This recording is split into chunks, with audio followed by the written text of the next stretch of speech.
सुबह गांव वालों ने मास्टर को पेड़ के नीचे बेहोश देखा। दाई ने कहा, अब उसकी जान बचाना मुश्किल होगा। कौन है? कौन है वहाँ? पेड़ के नीचे उसे दिखाई दी एक धुंधली आकृति, बिखरे बाल, सफेद साड़ी और पैरों में बंधी लोहे की जंजीर। वह जंजीर में बंधी आत्मा उससे बोली, मत जाओ, ये गांव मेरा है, सब मरेंगे, सब। अचानक उस आत्मा ने जोर से चिल्लाया। उसका एक चेहरा जला हुआ था और उसकी आंखें मास्टर को घूर रही थी। डर के मारे मास्टर रवि वहीं बेहोश हो गया। ये कहानी उस गांव की है जिसके नाम से लोग कांपते थे। कहते हैं वहाँ सूरज भी जल्दी डूब जाता था। लोग घरों के दरवाजे सांझ होते ही बंद कर लेते, क्योंकि रात को उस गांव की गलियों में मौत घूमती थी। एक रात गांव के सबसे पुराने आदमी गंगाराम की लाश तालाब के किनारे मिली। उसकी आंखें बाहर निकली हुई थी, जैसे उसने मौत को अपनी आंखों से देखा हो। गांव के एक व्यक्ति ने बोला, हे भगवान, यह सांप फिर लौट आया। अब कौन बचेगा? कौन? गांव की एक बूढ़ी महिला रोते हुए बोली, मैंने कहा था वो पीपल के पेड़ के पास मत जाना, वो रहती है वो। सुनो, सब सुनो, यह गांव शापित है। जब तक उस आत्मा को मुक्ति नहीं मिलेगी, हर पूर्णिमा को एक मौत होगी। लोग कांप उठे, लेकिन इस गांव में आया था एक नया मास्टर, रवि, जो इन अंधविश्वासों को नहीं मानता था। रवि ने ठान लिया कि वह इस रहस्य से पर्दा उठाएगा, लेकिन उसे नहीं पता था यह रहस्य उसकी जान का सौदा बन जाएगा। रवि एक गंभीर आवाज में बोला, ये सब अंधविश्वास है। अगर कोई है भी तो उससे बात करूंगा, इंसान ही होगा। गांव के लोगों ने बोला, मास्टर जी, वो इंसान नहीं है, वह सांप है, मत जाइए वहाँ। रात के सन्नाटे में रवि लालटेन लेकर निकला। तभी उसे एक चीख सुनाई दी। वो भागता हुआ पीपल के पेड़ की ओर आया। रवि बोला, कौन है? कौन है वहाँ? पेड़ के नीचे उसे दिखाई दी एक धुंधली आकृति, बिखरे बाल, सफेद साड़ी और पैरों में बंधी लोहे की जंजीर। वह जंजीर में बंधी आत्मा उससे बोली, मत जाओ, ये गांव मेरा है, सब मरेंगे, सब। अचानक उस आत्मा ने जोर से चिल्लाया। उसका एक चेहरा जला हुआ था और उसकी आंखें मास्टर को घूर रही थी। डर के मारे मास्टर रवि वहीं बेहोश हो गया। सुबह गांव वालों ने मास्टर को पेड़ के नीचे बेहोश देखा। दाई ने कहा, अब उसकी जान बचाना मुश्किल होगा, लेकिन रवि ने होश आते ही कहा,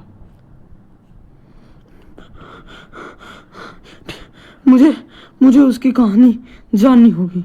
बिना उसके यह शाप भी कभी खत्म नहीं होगा। सबको लगा कि यह शाप एक अंधविश्वास है, पर अब रवि भी इसे जान चुका था। जब मास्टर रवि को होश आया, उसने दाई से उस आत्मा के बारे में पूछा। दाई की आंखों में डर तैर गया।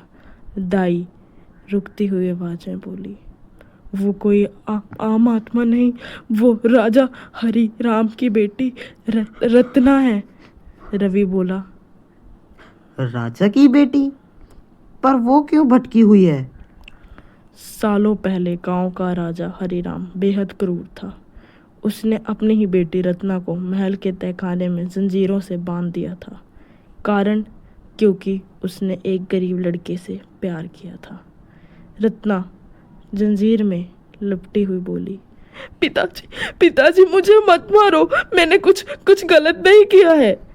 राजा क्रूर आवाज में बोला, राजघराने की इज्जत मिट्टी में नहीं मिलाने दूंगा। तू मर जा, जा। राजा ने उसकी गर्दन काट दी और शरीर को पीपल के पेड़ के नीचे दफना दिया। तभी से उसकी आत्मा वहीं भटक रही है। उसे न्याय चाहिए। कोई तांत्रिक या हवन या शाप इसे नहीं मिटा सकता। सिर्फ सच जानकर उसकी आत्मा को मुक्ति मिलेगी। लेकिन मास्टर जी, वो किसी को नहीं छोड़ती। रवि बोला, मुझे उससे बात करनी होगी। रवि ने आधी रात को पीपल के पेड़ के नीचे दिया जलाया और आवाज दी। रत्ना, रत्ना। रत्ना बोली, कौन है जो मुझे पुकारता है?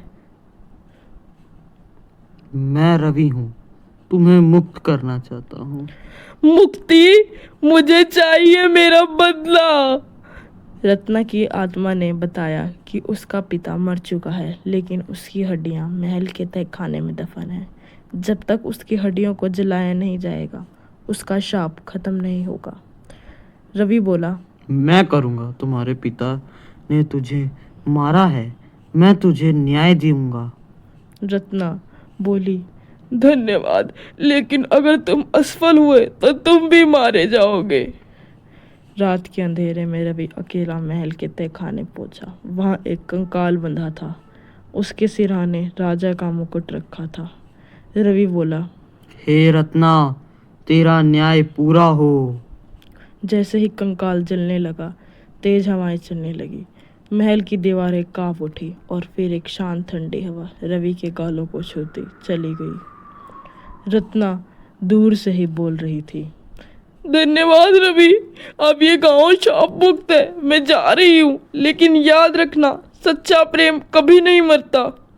रवि की आंखों से आंसू बाहर निकले। गांव वालों ने पहली बार सुबह सूरज की किरणें महसूस की, जो डर के बाद सुख का संदेश लाई थी।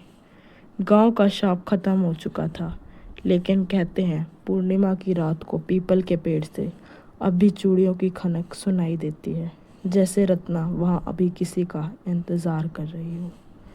यह कहानी खौफनाक और दिल दहला देने वाली हो तो इस चैनल को सब्सक्राइब करें, बेल आइकन दबाएं और कमेंट में बताएं क्या रत्ना की आत्मा सच में मुक्त हो पाई है। मिलते हैं इसी के अगले सिरे में। गांव में रत्ना की आत्मा के जाने के बाद सब कुछ सामान्य लग रहा था। लोग हंसने बोलने लगे थे, लेकिन शाप का असर क्या सचमुच खत्म हो गया था? रवि सोचता है, सब कुछ आसान नहीं था। मैं जानता हूँ कुछ तो बाकी है। रवि ने गांव के दक्षिण में बने एक पुराने महल के बारे में सुना, जहां कोई नहीं जाता था। कहा जाता वो महल भी उसी राजा ने बनवाया था और वहां किसी की मूर्ति नहीं बल्कि कुछ और दफन था। गांव वाले डरती हुई आवाज में बोले, मास्टर जी, वहाँ मत जाइए, नागिन का वास है वहाँ। रवि फिर भी गया। जैसे ही वह उस महल में पहुंचा, सामने एक विशाल नागिन फन फैलाए खड़ी थी। उसकी आंखें सोने जैसी चमक रही थी। रवि ने बोला, तुम कौन हो? वह नागिन ऊंचे स्वर में बोली, रक्षक हूँ। राजा हरिराम ने मेरे पति नागराज को मारकर यहाँ दफनाया था। जब तक उसका सिर मेरे को नहीं मिलेगा, ये गांव सुरक्षित नहीं रहेगा। नागिन ने बताया कि राजा ने नागराज का सिर काटकर महल के तहखाने में दफनाया था और धड़ इसके नीचे।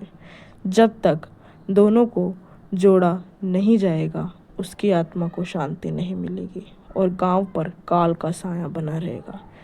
रवि ने उससे बोला, मुझे करना ही होगा, वरना ये गांव फिर अंधेरे में डूब जाएगा। रवि ने महल के तहखाने में खुदाई शुरू की। अचानक पीछे से काली परछाई ने उस पर हमला किया। रवि बोला, कौन है? वो रत्ना की आत्मा नहीं थी, वो राजा हरिराम की भटकती आत्मा थी।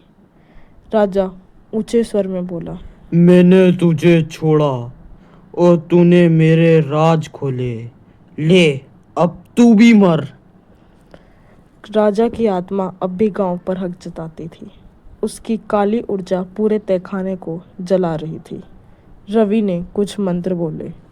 जैसे ही रवि ने सिर उठाया, महल की जमीन हिलने लगी।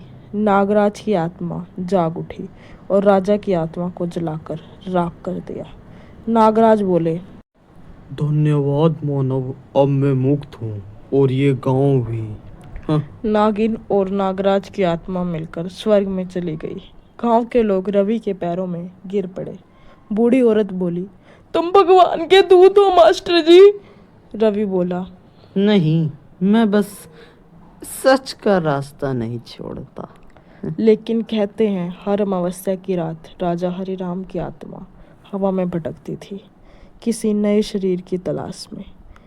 क्या ये कहानी आपको डरावनी लगी? क्या राजा हरिराम की आत्मा सच में ख़त्म हो गई? अपनी राय कमेंट में लिखें। चैनल को सब्सक्राइब करें, बेल आइकन दबाएं और अगली खौफनाक कहानी का इंतज़ार करें।